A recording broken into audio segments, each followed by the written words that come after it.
Hello, everybody. Robert Whitaker here with Journeys Through Time from HansfordHeritage.com. A special episode 14 today. Have to get my glasses on, read my notes here, but water is the life of this land that we live in up here in the Texas Panhandle. Without it, our economy wouldn't be the same. The population of the Texas Panhandle definitely wouldn't be what it is today. We don't have a vast population, but without water, we wouldn't have hardly any population up here. The people that are on this episode are very special to Hansford County and very special to Spearman and very special to the Texas Panhandle. And I'm talking about JB and Burl Buchanan. This windmill park here in Spearman, the JB Buchanan Windmill Park, is named after this man. He was a collector of windmills. One of his windmills is actually in the Smithsonian. He tells stories about crossing the Canadian River in a buggy. This is very similar to the crossing the Canadian River story that Woodville Jarvis told in one of the earlier episodes. The river would ebb and flow. It would come up and it would go down, depending on rainfall. Now there's 3 reservoirs between here and the headwaters out in New Mexico of the Canadian River. So not even, we have no idea what that looked like. He's one of the few people in that time that could remember the Canadian River when it was the once mighty Canadian River. Talks a lot about the windmill collections in this episode. JB worked for the city of Spearman, and we all know Burl was a longtime mayor of the city of Spearman also. Roger Buchanan serves today on the city council of Spearman as an alderman, also Buchanan. So something to look for. The Buchanan Odyssey is the book that JB Buchanan wrote, and this gets talked about a little bit on this episode. Also, another book to look out for is the Field Guide to American Windmills. Some of JB's windmills are in this particular book. So very important episode 14 of Journeys Through Time, because without windmills, we don't have water in this country. We're not able to water our cattle. We're not able to bring in irrigation at a later time. Of course, that was more than just wind power. That it was natural gas and oil that brought us the ability to irrigate. Anyhow, great episode today. Have a good one. Thank you for listening. Welcome to Hansford Information on KRDF. And here with this morning's guest, your hostess, Carolyn Cummings. Good morning, everyone, and welcome to Hansford Information. This is another in our series of Hansford Memories, and today is May 31st, 1996. And we have 2 special people with us this morning. I've known both of them ever since I first moved to Spearman, JB and Burl Buchanan. Good morning, you 2. Good morning, Good Carol. morning. And the way I got acquainted with both of you was when I worked at Consumers, and everybody told me about the windmill man, and it took me years before I ever got there, but that's just one of your hobbies and one of your activities. And why don't we take a quick break, and we'll come back and start visiting about your life in Hansford County and also your windmills. We'll be back after this message. Welcome back to Hansford Information. We're going to be visiting this morning with JB and Burl Buchanan. And JB, let's start off with you. How did your family first come to Hansford County, and why? What was their business?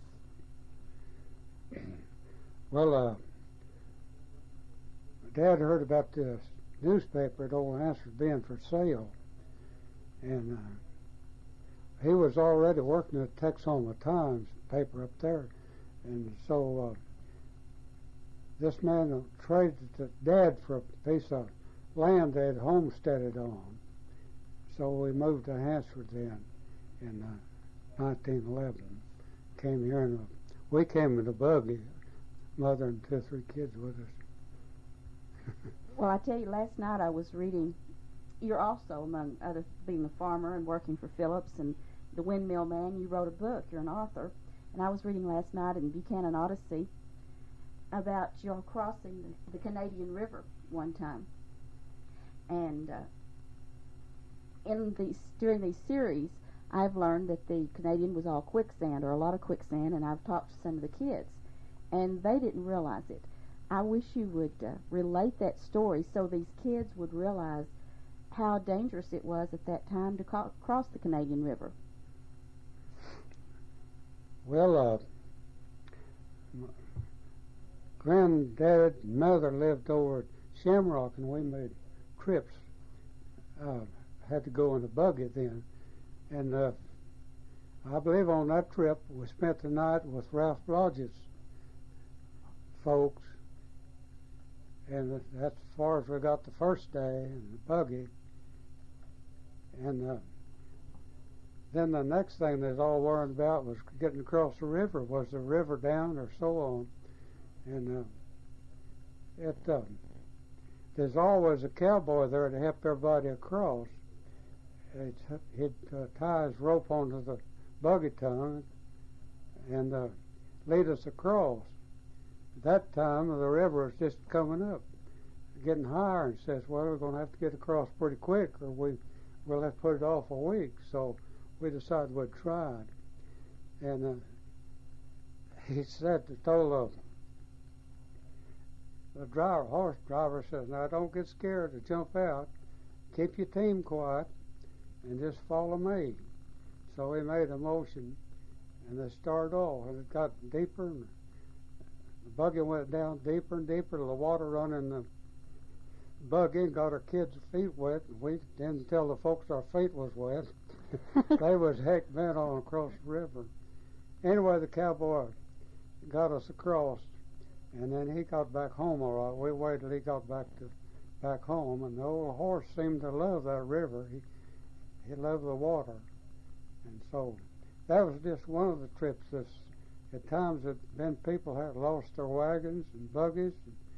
I heard one old man lost his car out there in the there was no bottom. I think they say the quicksand's almost 100 feet deep. So they've got to kind of find the spots where they can zigzag across where it's kind of dry, And so That's why that cowboy went across first to kind of feel the way through. Well, he had his rope tied onto the buggy tongue. Uh-huh. So if we got stuck, he could pull us out with his horse. And said, keep quiet and everything. Us kids didn't say a word. And Mother didn't say anything either, but boy, she got across while she went back to jabbering again, but she didn't say a word going across. She was glad to get across. And then that night we was looking for a ranch house style all night. That's what we did. We couldn't go too far in the daytime, in the buggy. So we'd stop at the farmhouse. If they weren't there, we'd stay all night and leave everything in good shape the next morning. Leave them a note or something, thanking them. And that's the way it was then. You'd stop at the ranch house and stay all night. And just cut across country. Well, these kids just can't fathom, this whole ideal of cutting across country and the quicksand and the Canadian River. I've had a lot of fun talking to some of these kids that come over with Kelly. You will have to jump pretty quick here. You worked for Phillips for about 25 years? Yes, almost 25 years. And I wanted to move to farm all the time, so I got to where I thought they could get along without me, so I quit and went to farm. Well, I drove back and forth, I believe 6 years, worked down there, and then I'd come home and farm a while. Worked so many hours down there and so many hours on the farm. Yeah. but somewhere in those early years you met your wife. You met Isla Mae. Yeah. You had gone to work for Phillips, and then you met her, or did you know? No, I met her. No, I was working for Phillips when I met her. She came to help her sister. She was single, just out of college. So she come and stay with her sister and look after her kids for a while. That's where I got acquainted. That was here in Spearman. They met here in That was Spearman. here in Spearman, yeah. Okay. I think I recall that y'all got married and moved back to Borger into a 2-room apartment or a small apartment. Yeah, it's a little 2-room apartment.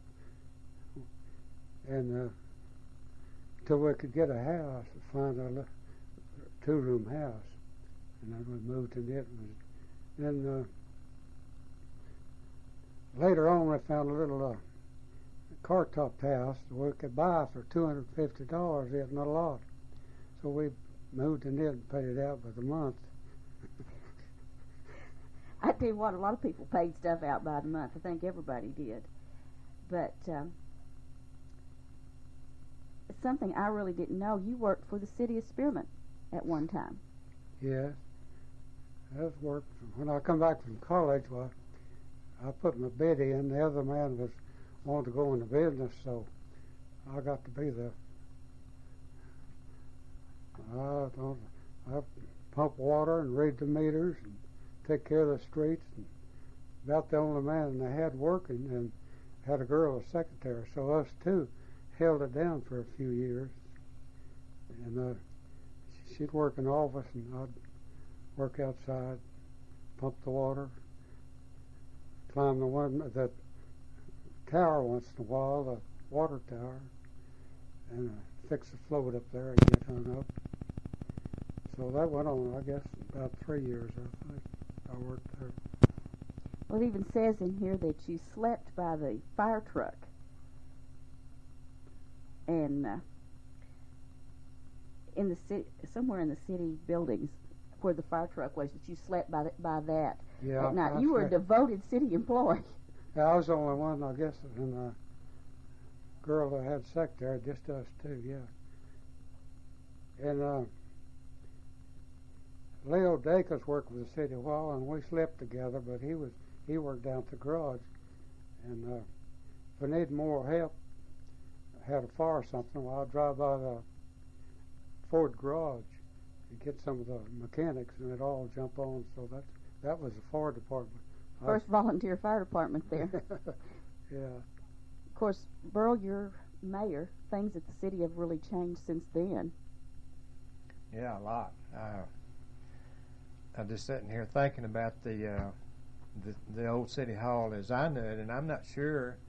I know they kept the fire truck in it at that time, which is where Britt Jarvis's office is now. And was that where the fire truck, the city hall was then? Okay. Had them both together, yeah. And upstairs, I think the lodge met, the Masonic Lodge or something Yeah, like that. the lodge is upstairs, second floor. I tell you what, a lot of changes have definitely been made in Spearman. Let's get into what you're best known for, and that's your windmills. How in the world did you ever get started on collecting windmills? I really don't know. I just was talking about it. I've got a picture here that I was 3 years old and up with my dad up on top of a windmill. So I started crazy about windmills pretty early. Now you kind of About got 3 bitten. years old. And at 4 years old, I climbed up on granddad's windmill with my little brother behind me. I was 4 and he was 3. Mother looked out the window and see where her kids were. She found them up there like scared to death. She said, "Now just stay where you are, don't move, and I'll climb up there with you." Of course, that tickled us, get her up there. So she's afraid we'd fall.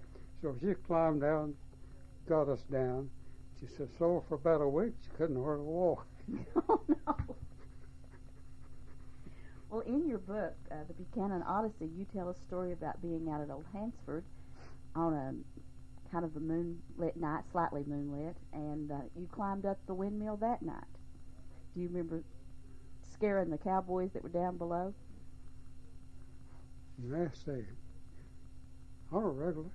You don't recollect that one? Well, yeah. I thought that probably was when you started, but now you tell me you started much earlier than that. I think you were about 9 years old when that one happened, and it says in the book you climbed up the windmill tower, and there was some cowboys down below, and you started making noises, and they started looking for you in the water, and you decided you saw a window of opportunity to get out of there, and here you came. Yeah, I remember that.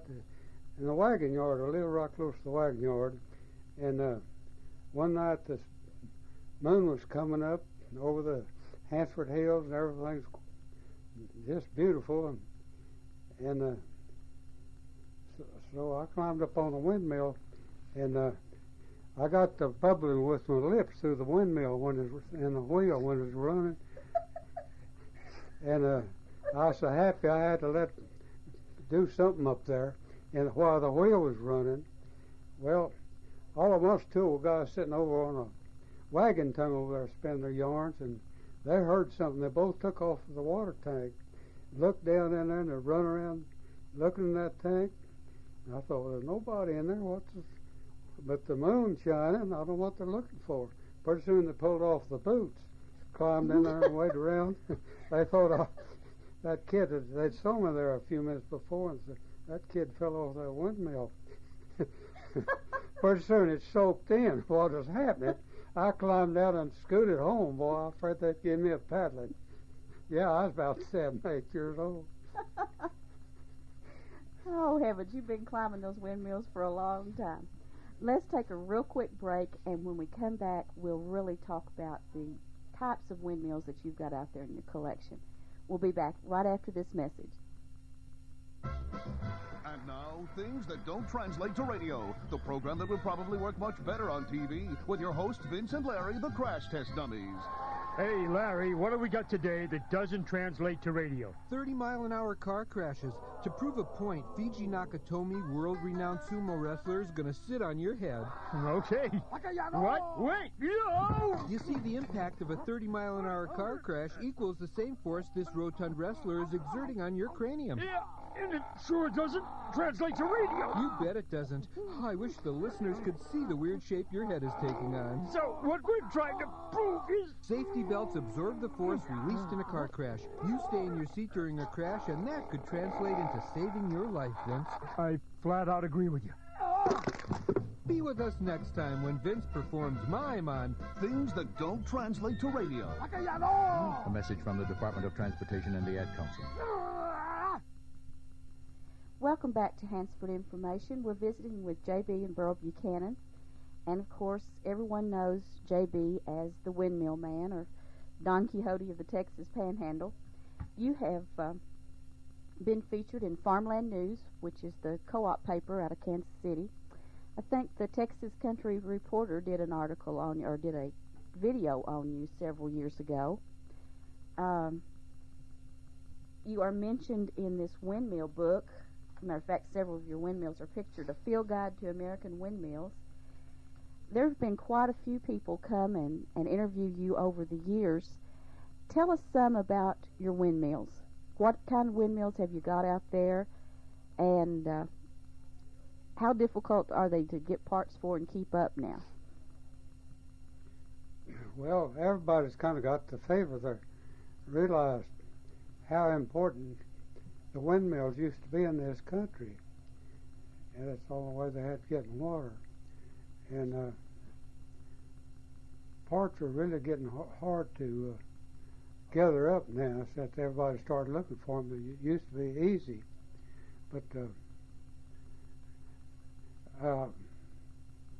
what I was going to first windmill, I got to looking for the windmills. They've all disappeared, and what's happened? The prairie used to be covered with windmills. So this fellow located one, never been sold, down in New Mexico in an old store. And I went down there and talked him out of that windmill still in the crate. and brought it home. And Smithsonian Museum heard about it, so they called me right quick, wanting to know what the chance was of getting it. And I said, well, I'd pretty near rather let you have my wife than I would have that windmill. But anyway, I gave it to him. So it's still up there, and we went up there one time to see it. And of course, I hate to tell it goodbye, but I guess it's still up there. Okay, that would be the Eclipse, right? That was the Eclipse. That was the first windmill I put up.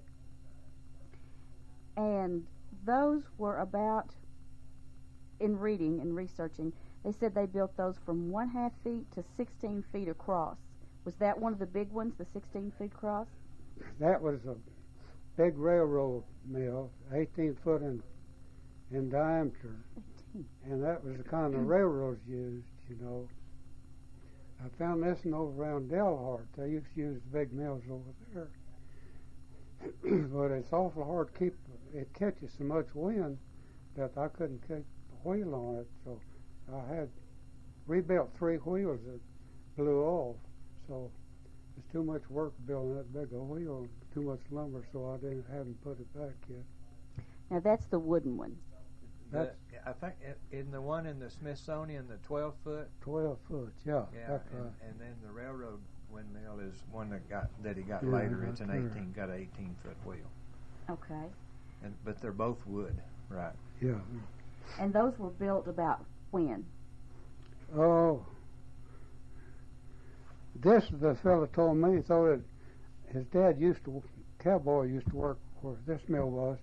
It was bought in 1916, but they were first made in 1870, 69. The railroads bought them to pump water for the locomotives, and of course they use a lot smaller mills now. They don't need that bigger mill. And the rest of them are all smaller mills, 10 foot, about the popular size for this country, 10-foot air motor. And most of the windmills are going out of business because of the electric pump and so on.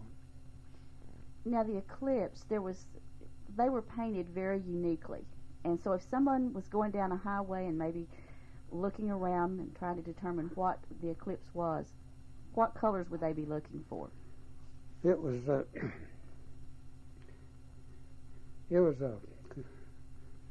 green trimmed in red.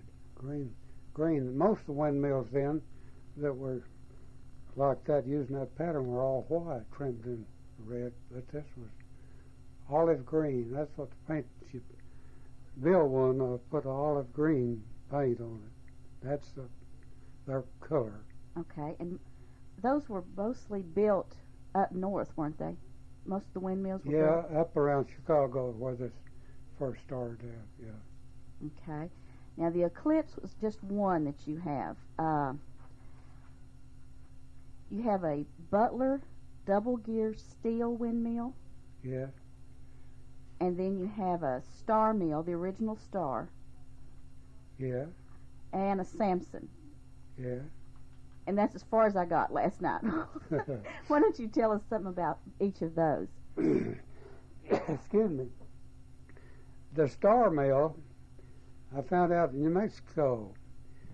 These folks had moved to Delhart and retired, but when they first homesteaded, to go for water was about 75-mile round trip in a wagon, and they get a few barrels and they make that trip, I think, maybe once or twice a week when they homesteaded, but they didn't have money enough to buy a windmill. So when they got this Star windmill up, well, they thought they had it made. They stopped that 75-mile trip to Texline. That's where they went for the railroad tank to get the water. But they stuck it out till they got enough to get that get windmill.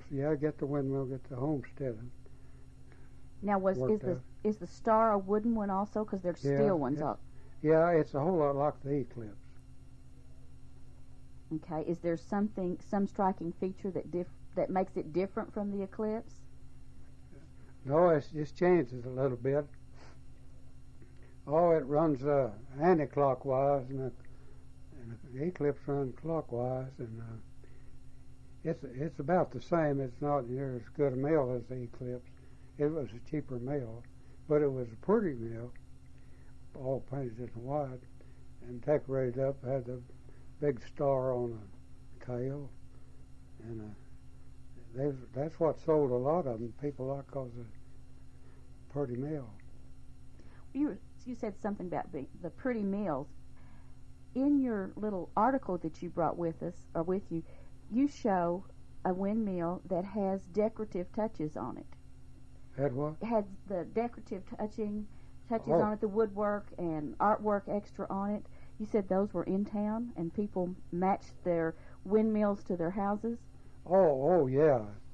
Decorated one with the little frills, Gingerbread little type. fences, yeah.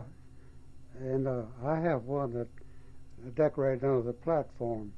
4 little, I guess you'd call them frills. They used to put them on their houses, decorate their houses, but of course they don't anymore. And there's one fellow in Colorado, he was putting up one, and he wanted me to send a printout so he could put one on his. So I drew it off on some cardboard about 3 foot long and sent it to him. So he has it in Lamar, and on his windmill, as you go through Lamar, you'll see it there on Main Street, the windmill, and he has these little frills on it. About how many other collectors are there in the United States like yourself? You have any idea? I don't know. They any of them that ever was raised with a windmill love them, but I expect there's 30, 40. I'd guess. I know of that many that told me to ask about them. About that, I'd guess. Of course, they all talk about putting up one, but they never do it. That's about the way it. Well, there's a About lot. all there is, I guess. Well, there's a lot of upkeep and everything to them. A lot of work put into them to keep them going. And yeah, the way it was, I'd find one and bring it home and put it up. It took almost a year to build each one of them. Some of them, so much wood you had to cut out, and hunt for parts and make a few parts. So I probably put in a year on each one of them, probably. And so I haven't got that much time to start over again. But Burl, don't you help him? Do you climb him? No, I climbed one a while back, and he did better than I did. I climbed up there and was working, and I looked around a minute, and here he was up there with me, and he knows what to do and how to do. And I'm a little bit like Granny was. I just get sore. And Well, I know that several years ago my brother was up from Dallas, and we took Bobby and my nephew Corey out there. And I think Corey would have climbed one of those in a minute. I mean, he was just ready to go up. But you did a real good tour for him, and Bobby videoed it, and it's a real nice keepsake that he has. JB, is there anything that you would like to tell us, because we're almost out of time, about the windmills or about growing up in Hansford County and the changes maybe of Hansford County? I think the windmill was about the most important thing that the people had then, because when the windmill stopped, everybody stopped, and the women had to get out there and help get the thing glad to get it started again. But there was something about a windmill of a night. It watches over things. You can hear it running and hear the water running and know the cool drink out there for you. And you get to where you kind of just love the thing, It's like somebody almost, And I don't know what it is. It just gets stuck in your blood, and you sleep good hearing that thing running all night and the water running. And then come in from work, a hot day, while you jump in the tank, take a swim, and it's something you couldn't call it a person, but you get to loving having it out there, and so the country wouldn't hardly been settled up yet if it hadn't been for the windmill in this country, because it had to go so far with it for water. It sounds like it was a soothing sound and also meant security, and probably that's why everybody kind of related to the windmill. Yeah, it probably was, yeah. Yeah, like the kids, the folks that go to town, the girls get up on it and watch, see if the kids is coming, or the folks is coming from town, so we'd quit riding calves. They'd tell us I saw the folks coming. Vice versa. If the girls wanted to make candy, or why, we'd climb up there on the windmill and watch for the folks to see if they was coming, so they could shut her down. So the folks coming, hide their candy. So that was another way. It's pretty important. No wonder you like windmills. They kept you all out of trouble. Yeah. That's cute. But, you know, we were talking, since you said that about the one watching out for the other and switching off, we were talking about, during the break, about how families were. They watched after one another. The older ones watched after the younger ones and helped Mother and Dad out, because it was hard back then during droughts without the windmills, and then after the windmills, it eased it up a little bit. Yeah, that was the only way they could keep milk sweet and eggs and vegetables cool. You know, the water, cold water is about 50-some odd degrees cool. You know, and that didn't have refrigerators then, or no ice or anything. So that's what they used. And oh yeah, talking about helping one another. I used to babysit with twin sisters when I was about 6 years old, and I'd fix their bottles for them. And Mother had to work. She'd show me on the clock now, when the hand gets around to this, why, you fix your bottles again, see. So we got by anyway. There's a lot of story there too, another big story too. Kids turned over a bucket of K-roll syrup one time crawling around. Oh, no. Now, this I is your should have twin been sisters? watching after them, but they got it all over the hair, so we kind of cleaned them up a little bit before Mother come. You, in this book, you said that the one sister had dark hair and the other one was light blonde hair to where she was almost bald. And she cleaned up a little better from that K-roll syrup deal. But you kids had a nickname for those two girls. Do you still call them by those nicknames? You called them Blackie and Baldy? Oh, yeah, Blackie and Baldy, yeah. Fella Lucille knew these, why, Blackie and Baldy. I bet when they got old enough, they about skint you for that one. Those twins were the first twins born in Hansford County. That's right, yeah. And then in your book, you said that Major Lackey's twins were the first girls, or first twins born in Hutchinson County. Yeah. Yeah, that was, I believe the first car, I've ridden in the first car in Hudson County. Mr. Joe Close had bought it, a Model T Ford, and I've ridden in it, but there was two cars bought before that. Mr. Kirk had a Case, I believe that was the second car, and somebody else had a first one. I don't know what kind of a car it was. But anyway, I've ridden in the third car in Hudson County, which was a Model T Ford, with a brass radiator on it. Had to crank it in front. That was something to get to ride in that car. I love old cars too. That's one of my favorite things. You are still very active with windmills. You said you climbed, I believe, last week. And Burl, I believe that you have volunteered to take him to a windmill fair. It's I guess it's a National Windmillers Convention, and they started having them a few years ago, and this year it's going to be in Batavia, Illinois, which is the birthplace of a lot of these old windmills. And so we're going to leave I think it's the Monday. We have the family reunion Sunday after next, and then it's the next day we're going to leave and go to the Windmillers Convention. And they were, I guess, partially involved in starting that annual get-together of windmillers. And I'm not sure. You ask how many people are interested in collecting windmills. We're fixing to find out. I don't know for sure how many are going to show up, but it's amazing the people that call and contact Mom and Daddy on this. I mean, from they've got a guy from Australia, you know, all over the world that call them and ask them about windmills that are interested in windmills. This is a part of our history that we're gradually losing, and just like antique cars and antique tractors and the things that people are picking up on now they're starting to do the windmill.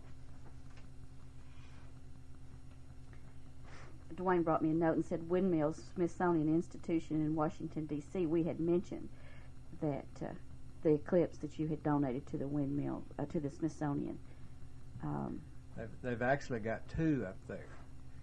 They got the eclipse first, and then what was the next standard? One? It was a standard. Like the eclipse. Right, both of them would. And you were talking about the similarities. The eclipse and the standard and the star, when I look at them, they're windmills. But when he looks at them, he sees the difference in each one. And I don't understand how you can go get a pile of junk and decide whether that's a star or a standard or an eclipse. But he can pick up this pile of junk and knows which pieces goes with which one. Well, and that's lost. Yeah, that's a lost art, and it comes from working with them daily for years. Mm-hmm. And it also comes from the love of those windmills. You know, it really does. But now, just reading the book last night, there was just very small differences.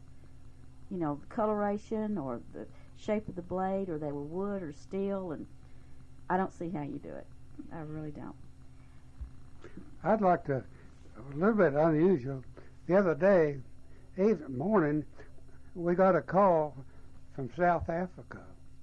Well, this guy wanted to know, this baker that wrote the windmill book, wanted to know his address. And we understood him all right. It didn't hardly sound like we talked, but anyway, we gave him his address. That's a little unusual from South Africa. I don't know how they got a hold of it. Just probably in some library, or I don't know. You know, maybe looked up the Smithsonian. You know, if they looked up the Smithsonian, they could have probably picked up your name. Who knows? But I tell you what, we're out of time, and I don't think we're out of topics and subjects here, but we are out of time. You did mention that May's issue of the Texas Highway Magazine has an article about windmills in it. So, people, you might want to look that one up. But JB and Burl, we sure appreciate you coming, and we certainly hope to have you back, and we'll visit some more about windmills and about Hansford County. But thank you for coming. Thank you. We enjoyed it. And that's it for this morning's Hansford Information. We've been visiting with JB and Burl Buchanan. If you get a chance, check out the books at the library, The Buchanan Odyssey. It's a wonderful book. And then A Field Guide to the American Windmills if you look across the prairie and like them like I do. And we thank you for listening.